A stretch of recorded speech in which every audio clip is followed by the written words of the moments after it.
Hello everyone, and thank you for joining us on this webinar where Dr. Ocker will be pointing out the 5 most common mistakes that practitioners make when choosing a microscope for live blood analysis. Please feel free to post your questions to Dr. Ocker in the questions box on your GoToWebinar panel. And hello, Dr. Ocker, thank you very much for joining us today. Yeah, thank you very much, Elizabeth. I'm sure you will agree when I say that we really do understand that buying a microscope is a big investment, and it can be a really daunting task. All the technical terminology and jargon and different specifications to compare. And then there's often conflicting claims by various manufacturers. So it really is a daunting task. Yeah, absolutely it is, and it is quite difficult because people usually interested in buying a live blood analysis microscope don't usually have a background in microscopy. And because of just the sheer amount of information they typically need to work through to actually understand what is needed in a live blood analysis microscope. Many people just end up buying a microscope that actually isn't then suitable for live blood analysis. So, it is a very common pitfall that still affects many new practitioners. So we decided in this webinar that we'll cover the 5 most important mistakes to avoid when choosing a microscope for live blood analysis. And then hopefully at the end of this webinar, the information will be useful and it will help you to just make the process of choosing a microscope for live blood analysis a little simpler.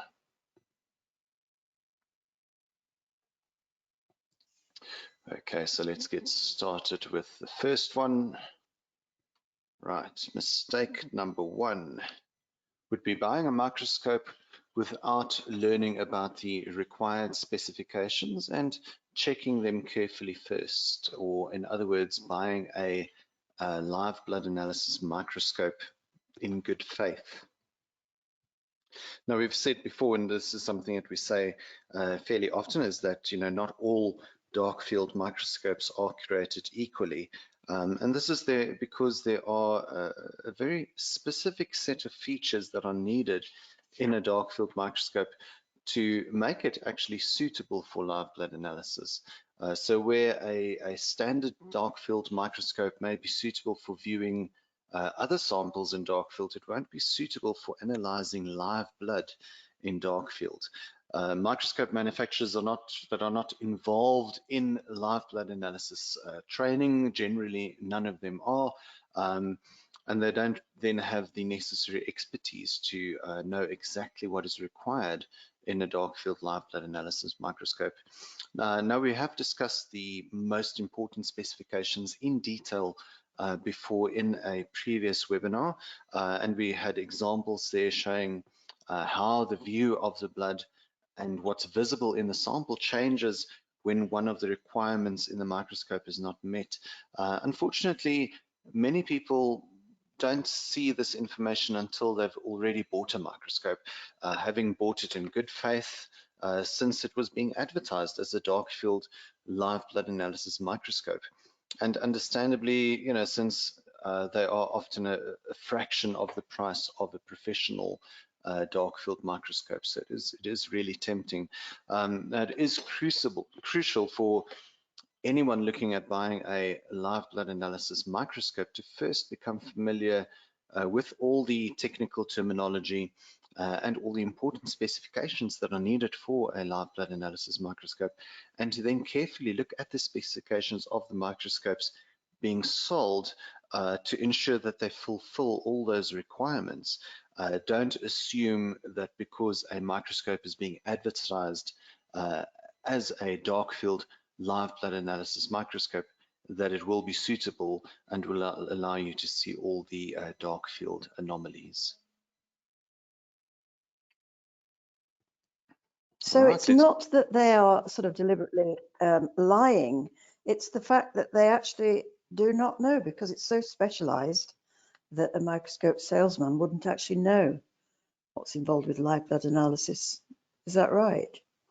Yes, yes, absolutely. That's correct, Elizabeth. And that's also one of the reasons why we actually have to have our microscopes manufactured for us by our manufacturer in Japan, specifically according to our own set of specifications. Previously the initial pioneers in live blood analysis, like for example Michael Coyle from New Life Sciences, spent a lot of time researching different microscopes, working out what specifications actually work best, to allow you to see all the anomalies clearly.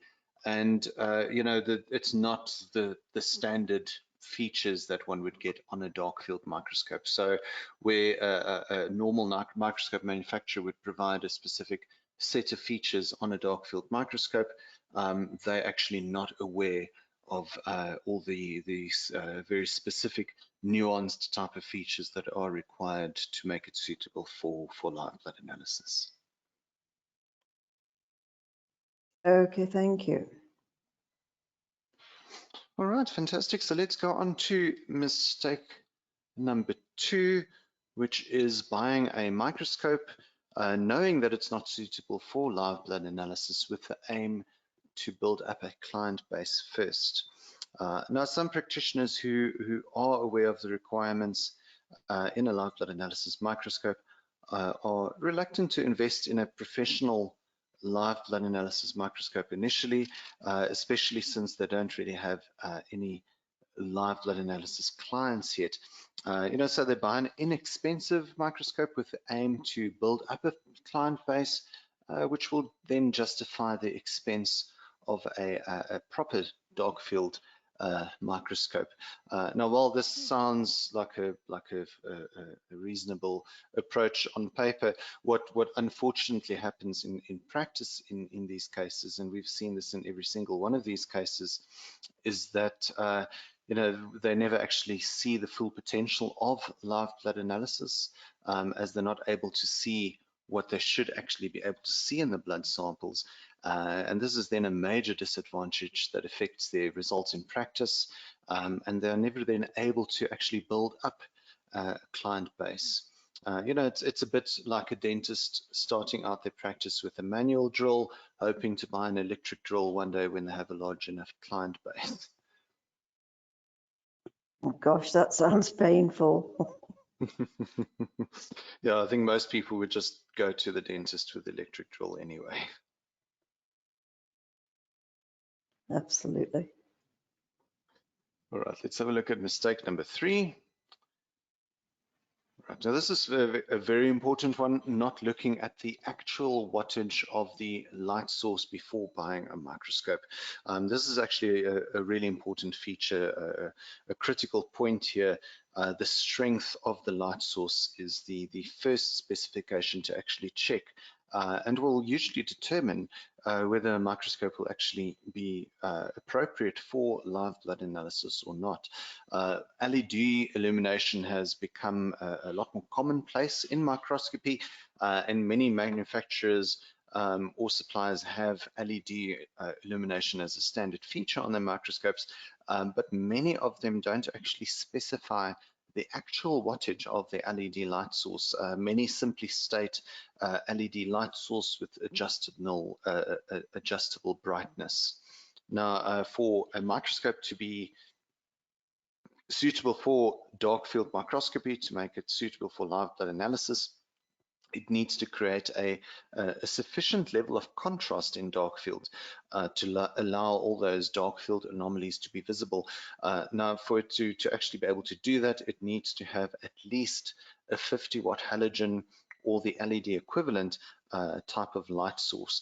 Now, in terms of LED, this usually translates to around 7-watt LED, depending on the efficiency of the LED light source itself. Now, the most useful specification in terms of the illumination is actually the lumens of the light source. For 50-watt halogen, it should be around 700 lumen, which translates to around 7 watt in LED. Now, our top of the range microscope actually has a high efficiency 9-watt LED light source, which is equivalent to a 100-watt halogen in terms of brightness, and this is the strength that was actually used by the previous pioneers in live blood analysis, like Michael Coyle from New Life Sciences. If you are considering a microscope for live blood analysis, be sure to check the actual wattage of the light source. If it's not listed in the specifications, that it is important to ask the seller for this information, as this will determine if the microscope would actually be suitable for live blood analysis or not.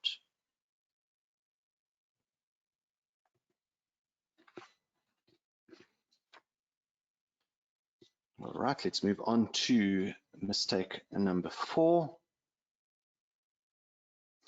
All right, buying a dark field microscope without first asking for a sample image of live blood in dark field from the microscope being advertised. Now, this applies especially where microscopes are being advertised specifically as dark field live blood analysis microscopes. If it's being advertised as a live blood analysis dark field microscope, then it should have been tested for this application, and the manufacturer should then have some sample images available showing what a blood sample would look like in dark field using the microscope in question.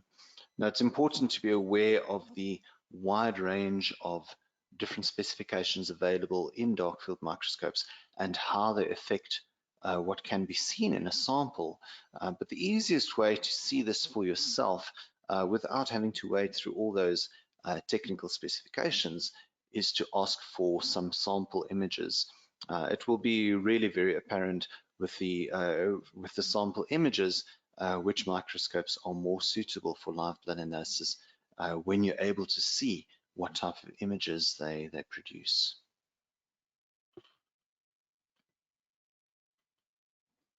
Right, and we are going to have a look at a few examples later on, and you'll be able to see as well quite clearly the difference between the types of images we get with the different types of microscopes. Okay, going on to the last mistake, mistake number 5, and that is buying a live blood analysis microscope without asking for a reference or a review from someone using it for the same application. Now here again, this is applicable especially where microscopes are being advertised specifically for live blood analysis. If the supplier is advertising the microscope for this specific application, then they should have existing clients who have been using the equipment successfully for live blood analysis. So reputable suppliers will be able to supply a verifiable review or reference. Now, asking for this will actually be extremely valuable, as we've seen in every instance in the past when people approach the suppliers that they've bought a non-live blood analysis microscope from. If they ask for assistance and perhaps why they're not able to see clearly in dark field, and that they actually don't seem to get anywhere and eventually have to either look at selling the microscope and to upgrade or to stop doing live blood analysis altogether. So these suppliers are not likely to have any verifiable positive reviews by other live blood analysis practitioners. All right, are there any questions at all at this stage, Elizabeth?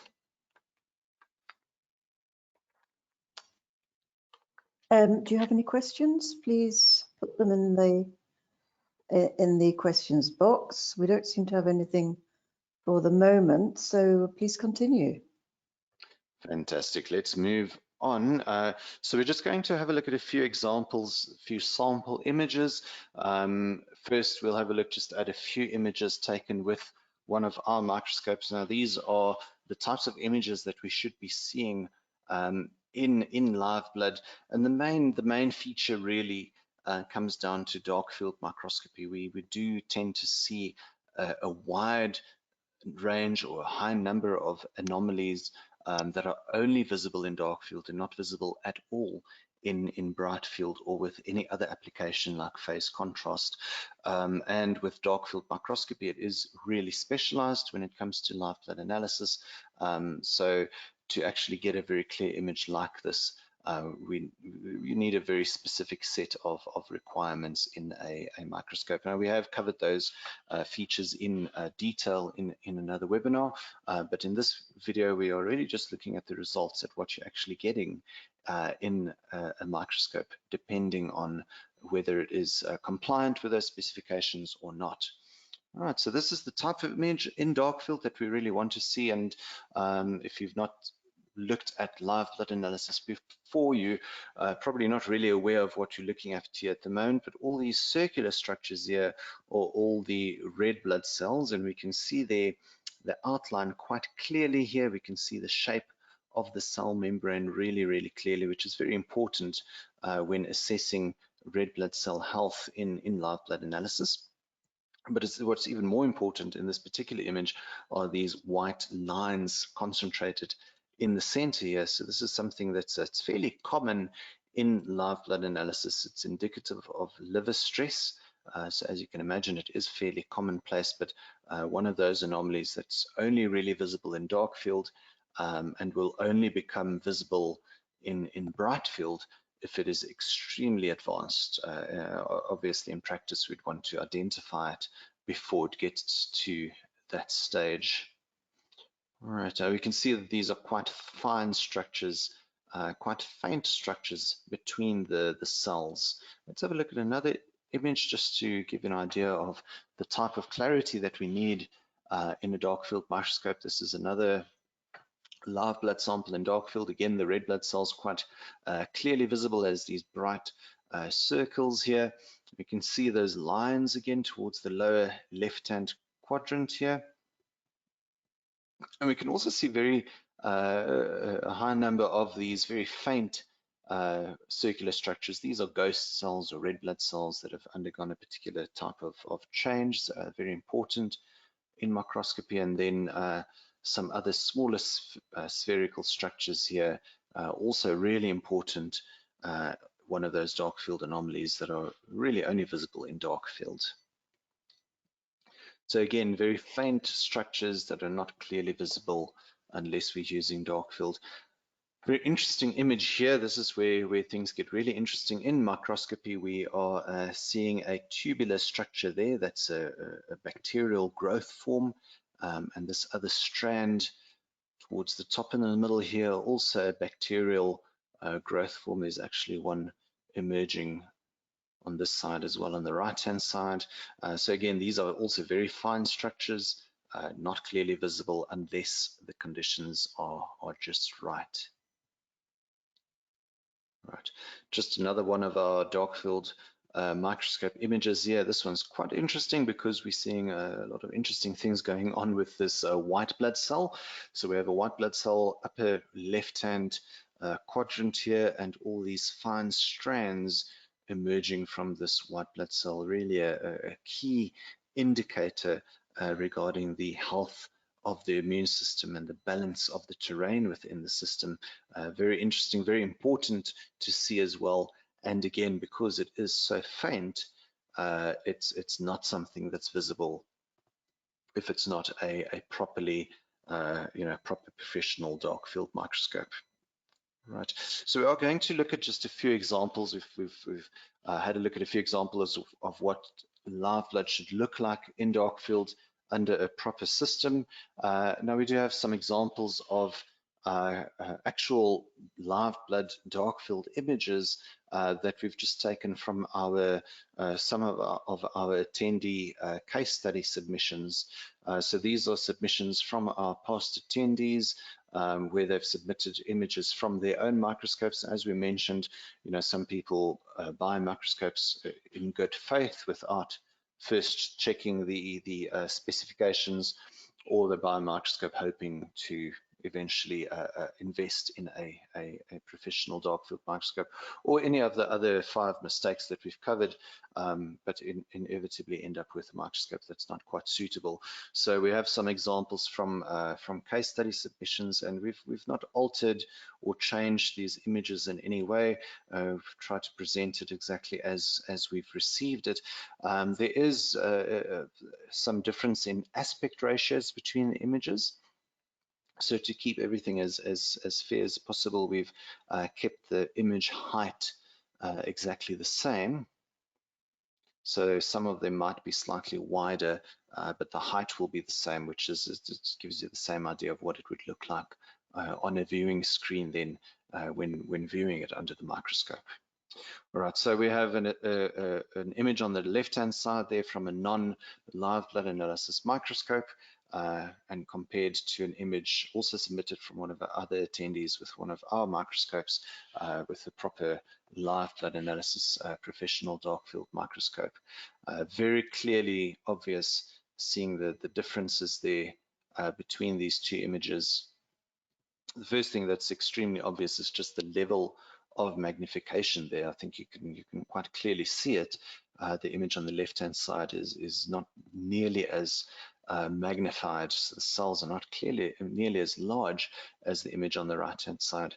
Really quite a drawback on a microscope, because for live blood analysis we actually need a magnification level of at least 1,000 times to see these live blood, red blood cell anomalies clearly, and many of the other anomalies in the blood.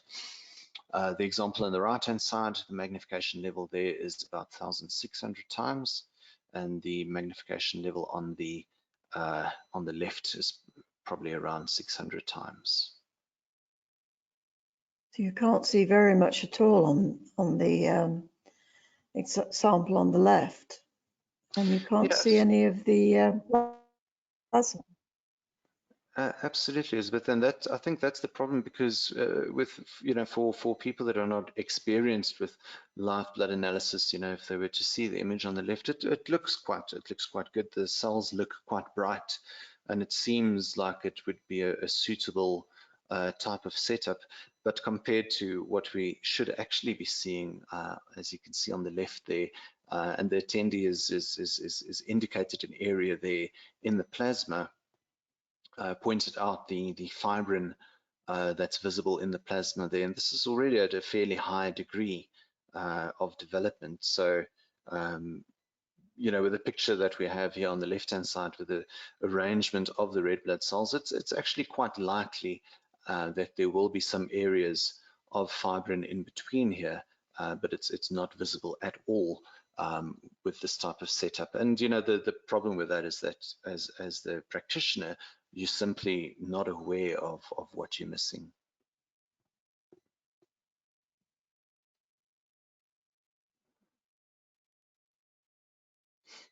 Yeah, and just before we go on to the next example, just to again illustrate the difference between these systems, the extremely bright, highly reflective structure here on the right-hand side image, that's a neutrophil, that's a white blood cell, and we have a white blood cell in the lower area here on the image on the left-hand side, and you can see that level of brightness compared to the level of brightness in this white blood cell.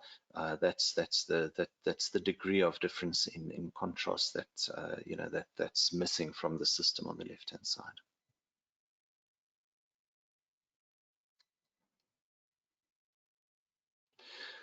All right, another image here, attendee submission again.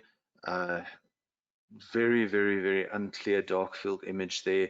They had some images in bright field that were fairly clear. The images of their dry blood sample in bright field were also quite clear, but the dark field images, all the images were extremely unclear like this. And again, very obvious difference there to a similar type of picture taken with a professional system on the right-hand side.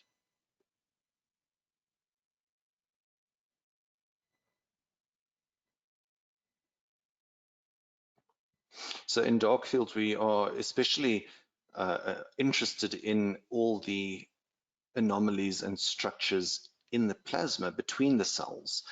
So these lines like this fibrin, these gray structures here, which are thrombocytes, white blood cells, and various other structures in between. The image that we're seeing in this non-live blood analysis system on the left-hand side is essentially what you would see in bright field. You're simply seeing the red blood cells and the white blood cells, but you're really not able to see any of the structures between the cells, which is actually what we are actually particularly interested in dark field. All right, another dark field image there from a non-live blood analysis microscope. You can see really not very clear. I suspect that this microscope might actually be using a dry dark field condenser and not an oil immersion dark field condenser. That's one of the important features. Some of the sort of less expensive or cheaper entry-level dark field microscopes that have a low light source get around the issue of insufficient illumination by using a dry dark field condenser, which allows through more light, but then you essentially get a really just a glorified bright field image. There's no real clarity there in terms of all the structures between the cells that we need to be able to see.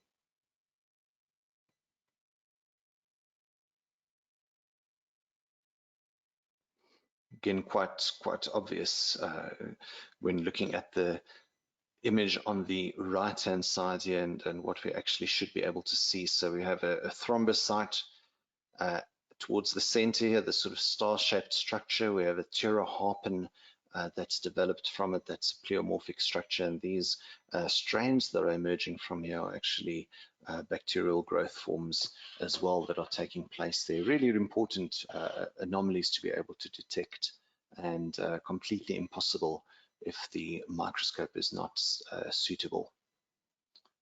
Right, another dark field image there on the left-hand side from an attendee case study.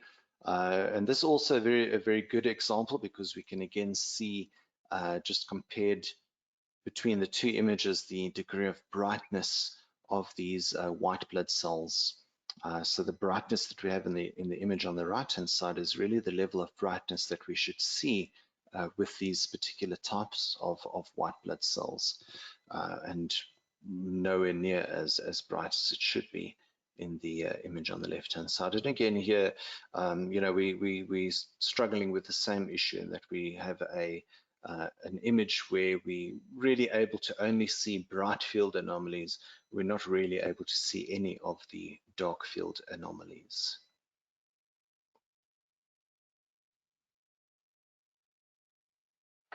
Right, just one more example from a case study. So another dark field image there, we can also again see the level of magnification not nearly as high as it should be.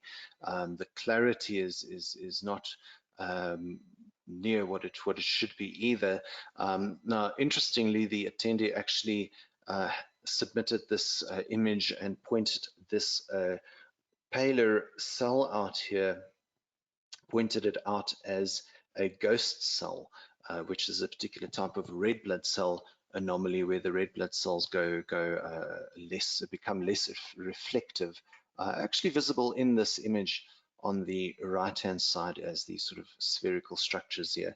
But in this example, this structure is actually a lymphocyte, a type of white blood cell, but because of the lack of clarity, the lack of sufficient magnification, and the lack of proper contrast, the structures are not looking, not resembling anything near to what the images are like in the training materials, which makes it really, really difficult for new practitioners to learn when what they're seeing under the microscope doesn't really resemble what they've learned about in their training materials.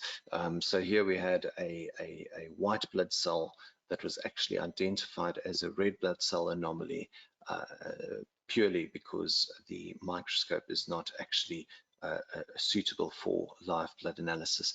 The image on the right-hand side is quite interesting because we have lots of interesting structures here between the cells, some development, bacterial development that we're seeing here, some unusual changes taking place in the red blood cells, and lots of interesting things happening in the plasma, which would not be visible if the microscope is not set up for dark field microscopy. Right, so we have a few other images. Are there perhaps any other questions before we go on, Elizabeth? Any questions? Please put them in the questions box. Not for the moment, no. So basically what you're saying is that if they don't have the right microscope, then you're just not getting all the information that's needed for proper blood analysis. Yes, yes, absolutely. And you know, for proper blood analysis to actually get results in practice, one really needs to use live blood analysis properly. And if you're missing important anomalies that are critical in the case and in the the development of the case, it really will affect your results, and you end up not seeing the results that you should be seeing with live blood analysis. So what happens is that most practitioners that try to use or try to make use of live blood analysis that don't have the correct setup eventually don't really see results, and they give up on it. We have a few interesting examples. The examples that we looked at earlier are with the or were produced with the 40 times objective.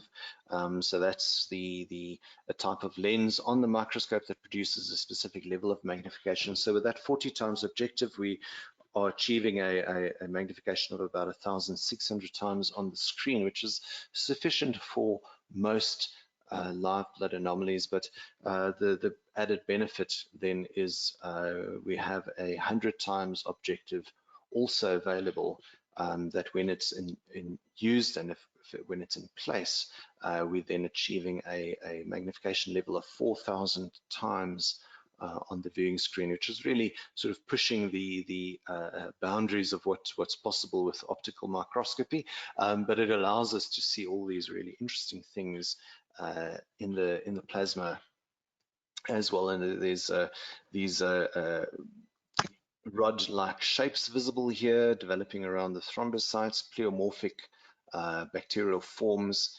This is with 100 times objectives. I'll just have a few examples here of the types of things that we could see in the plasma. Really interesting, and this is of course not possible unless you have a proper professional dark field microscope. So the bright round structures there are the red blood cells, and some thrombocytes on the right hand side with bacterial development taking place around there as well. And it's very interesting to see this because these structures actually move when you're observing it in a live sample, so we can actually see these bud off, take shape or take form and start changing shape as the sample sits in the slide. Really interesting to see, and not visible at all unless you have a high level of contrast and strong enough level of illumination. All right, this is the last one here. This is actually a white blood cell, a monocyte, and we have these hair-like, strand-like filaments coming off it. Also a pleomorphic sign, something affecting the white blood cell there specifically. Again, something very important to be able to see, and only visible if it's a proper professional dark field microscope system. All right, perhaps any questions at all, Elizabeth? Yes, we do have a couple of questions. Christine is asking, can't find it now. She's ordered a microscope. How long does it take from order to delivery? The lead time in terms of transit with DHL is usually 3 to 5 days, and we're usually able to ship within about 2 to 3 days after payment as well. We are actually nearly shipping her microscope. It's in the final stages of testing, so most likely will be shipped tomorrow. And then obviously as soon as that happens, the tracking details and all the other information will be sent through on email. Okay, so within the next 3 to 5 days, it should be with you, yes? Yeah. And what is the difference in having a zoom lens versus not having a zoom lens? The only reason why we actually have the zoom lens available is just because we have had requests from practitioners in the past, because of the additional magnification going onto the screen, to allow us to get these high levels of magnification using that 40 and 100 times objective. The drawback with that is that with dry blood analysis, we're not really able to fit the enough of the dry blood sample on the screen to make it easy to work out where where you're actually looking at in the dry blood sample. So the zoom lens simply allows the user to reduce the magnification slightly when looking at dry blood samples on the viewing screen. So it just makes the sample a little bit smaller and makes it easier to work out where you are looking at. Okay, thank you. And can you show us the difference of what one sees with and without the zoom lens? Yes, we actually have that available in the manual of the zoom lens. We actually have examples of images before without the zoom lens and with the zoom lens. If you So I could actually open that up if you're willing to wait for it, or we could email that through. It's quite a complete sort of comprehensive explanation of how it works. okay, and it should be available on the websites with the if I could get my screen back. Let me hand I'll be able to direct you to the website where it should be available.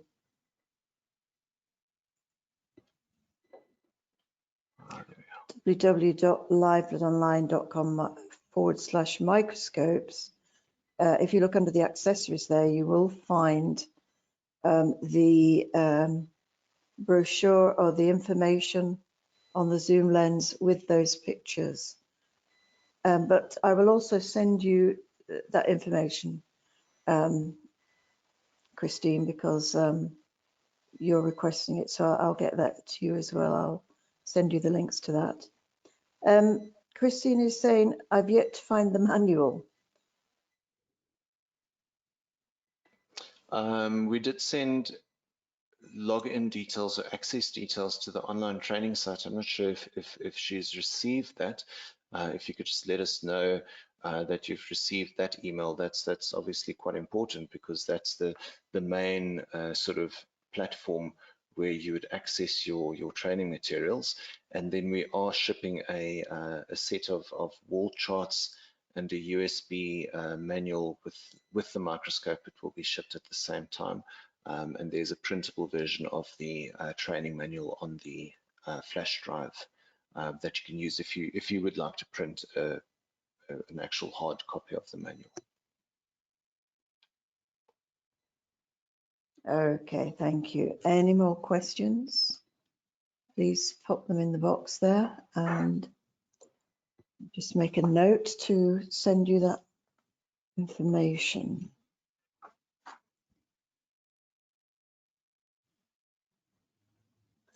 Okie dokie. So thank you very much for that. That was very interesting. What is the significance of the plan anachromatic lens? That's a great question. It is a bit of a technical one, because that's it relates to the quality of the optics. So when we look at the objective lenses, there are different types of optics and options available. The sort of entry-level objectives, what one would notice there is that the entire field of view isn't exactly flattened completely. So one would have a well-focused area, sort of the middle 60% of the viewing field, with the outer edges being blurry and unfocused. And as the quality of the objectives improve with the more higher end objectives, we start to see a properly flattened field where, up to 90% or so of the field is completely flattened, and there are no aberrations in the field. So with the plan achromatic objectives, they are the infinity corrective plan achromatic objectives are high-end objectives that produce a high level of clarity, very little aberration, and quite a nicely flattened, well-focused field. Okay, I think you might have answered the next question, which is which are preferred for live blood analysis? Yeah, so because of the level of detail that we need to get in live blood analysis, the better the quality of the objective, the better. So we typically go for the highest quality objectives that are available, and that's also where the build quality and the actual quality of the microscope itself comes into play as well. Some manufacturers that are providing cheaper microscopes are saving costs with the build of the microscopes, and as a result, optical quality, is compromised there as well. So, very important for live blood analysis and dark field specifically, because it is so sensitive that the optics are of superior sort of premium quality. So the plan Anachromatic lens is preferred, yes? Yeah, absolutely. Yeah. Okay. And just going back to the manual, Christine is saying, so does that mean I can't download the manual from the site? No, the site, all the materials on there, the training module or the training manual modules are for online viewing and online access on the online training site. And then for offline access, we have the flash drive available. So, instead of downloading the manual and viewing it offline, we have it available on the flash drive as an offline version. Okay, and another question is, where can I find the biography of Dr. Ocker? And I think that's on the www.livebloodonline.com website. Unless, is it on your website as well? No, I think it would be there as well. I know that it is definitely on yours as well, under the course tutor information. Yeah. It's at www.livebloodonline.com. So you'll find that there under course information. Okie dokie. So thank you very much for that. That was most interesting. And I hope that this has answered some of your questions and made it clear what to look out for when buying your microscope. And we hope that it will be helpful to you. We can't tell you just how important the right microscope is to your live and dry blood analysis, and there aren't really any shortcuts. Now, another important point to be careful of in microscopes is microscopes made in China. What do you have to say about Chinese-made microscopes, Dr. Ocker? Well, just in terms of what I said earlier, with regards to the optical quality, it really is an important factor in live blood analysis. So we have found inconsistency with regards to optical quality in these microscopes from China. And then the other issue is of course the build quality as well, and this is especially applicable to the sort of more inexpensive entry-level type of lower cost type of microscopes from China. Many of their really important components, internal components, are then not made of hard-wearing materials, and they are made of fairly soft and inexpensive materials. And I've actually looked at some of these and have worked on some of them, trying to repair some of these microscopes for some of the practitioners. And you know, the gear mechanism in the microscope, that's actually this sort of most important component for focusing the microscope and, you know, adjusting the stage. That gear mechanism in one of these microscopes was actually made out of cast iron, which is a really weak sort of material to be using, and really not appropriate for something like that. So more expensive microscopes, and it's definitely our microscopes that we have available are built to be durable and reliable. You know, they become quite important in a practice. People tend to use them on a daily basis, so they need to be reliable. So the internal components, like for example the gear mechanism that I mentioned a moment ago, in our microscopes are actually built with hard-wearing brass. So you know, many years of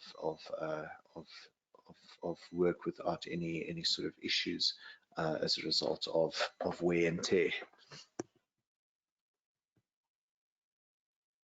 Okay, thank you. So just to mention the microscopes that we provide, we offer microscopes for live blood analysis made especially for us in Japan, or especially made for us. The microscope itself is manufactured under strict quality controls in a factory in Japan that has been manufacturing laboratory and surgical microscopes for more than 40 years. Our microscopes have high quality optics. The optics are based on Nikon specifications and design.